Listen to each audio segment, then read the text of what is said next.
ದಿನೇ ದಿನೇ ಹೆಚ್ಚುತ್ತಿರುವ ಕೊರೋನಾ ಮಹಾಮಾರಿ ಅಬ್ಬರಕ್ಕೆ ಆಸ್ಪತ್ರೆಗಳಲ್ಲಿ ಆಕ್ಸಿಜನ್ ಕೊರತೆಯಿಂದ ಸೋಂಕಿತರು ಸಾವು ಬದುಕಿನ ಮಧ್ಯೆ ಹೋರಾಟ ನಡೆಸುತ್ತಿದ್ದು ಸಾರ್ವಜನಿಕ ಆಸ್ಪತ್ರೆಗಳಲ್ಲಿ ಆಕ್ಸಿಜನ್ ಕೊರತೆಯಾಗದಂತೆ ನೋಡಿಕೊಳ್ಳುವಂತೆ ಅಥಣಿ ಸಾರ್ವಜನಿಕ ಆಸ್ಪತ್ರೆ ವೈದ್ಯಾಧಿಕಾರಿ ಮತ್ತು ತಾಲೂಕು ಆರೋಗ್ಯಾಧಿಕಾರಿಗಳಿಗೆ ಡಿಸಿಎಂ ಲಕ್ಷ್ಮಣ ಸವದಿ ಖಡಕ್ ಎಚ್ಚರಿಕೆ ನೀಡಿದ್ದಾರೆ। ಅಥಣಿ ಸಾರ್ವಜನಿಕ ಆಸ್ಪತ್ರೆಗೆ ಸೋಮವಾರ ಡಿಸಿಎಂ ಲಕ್ಷ್ಮಣ ಸವದಿ ದಿಢೀರ್ ಭೇಟಿ ನೀಡಿ ಪರಿಶೀಲನೆ ನಡೆಸಿದರು। ಕೋವಿಡ್ ಸೋಂಕಿತರಿಗೆ ಆಕ್ಸಿಜನ್ ಕೊರತೆಯಾಗದಂತೆ ನಿಗಾ ವಹಿಸಿ ಉತ್ತಮ ಚಿಕಿತ್ಸೆ ನೀಡುವ ಸೂಚನೆ ನೀಡಿದ್ರು।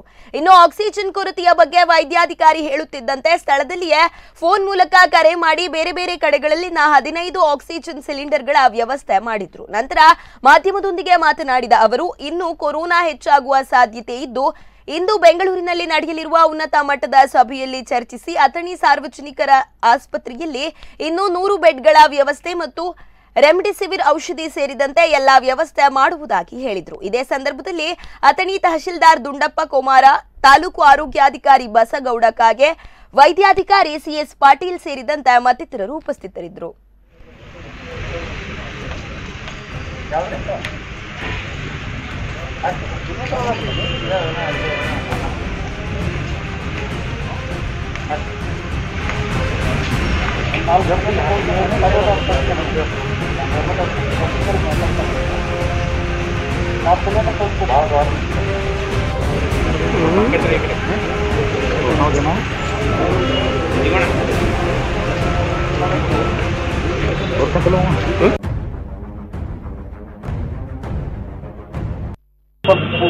ಸಿಲಿಂಡರ್ ಕೊರತೆ ಇದೆ ಅಂತ ಹೇಳಿದ್ರು। ಈಗಾಗಲೇ ಒಂದು 3-4 ಕಡೆ ನಾವು ಮಾತಾಡಿ ಒಂದು 10-15 ಸಿಲಿಂಡರ್ಗಳನ್ನ ಎಲ್ಲೆಲ್ಲಿ ನೀವು ತರಬೇಕು ಅದನ್ನ ತಂದು ಲೋಡ್ ಮಾಡಿಕೊಂಡು ಅದನ್ನ ಹಾಕಬೇಕು ಅಂತಕ್ಕಂಥದ್ದು ಹೇಳಿದ್ವಿ।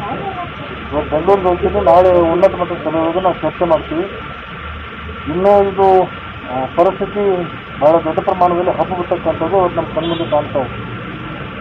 ಇನ್ನೂ ಜಾಸ್ತಿ ಆದಂಥ ಸಂದರ್ಭದಲ್ಲಿ ಇನ್ನೂ ನಾವು ಹೆಚ್ಚಿಗೆ ಸುಮಾರು 100 ಬೆಡ್ಗಳಿಗಾದ್ರೂ ನಾವು ತಯಾರಿ ಮಾಡ್ಕೋಬೇಕಾಗುತ್ತೆ।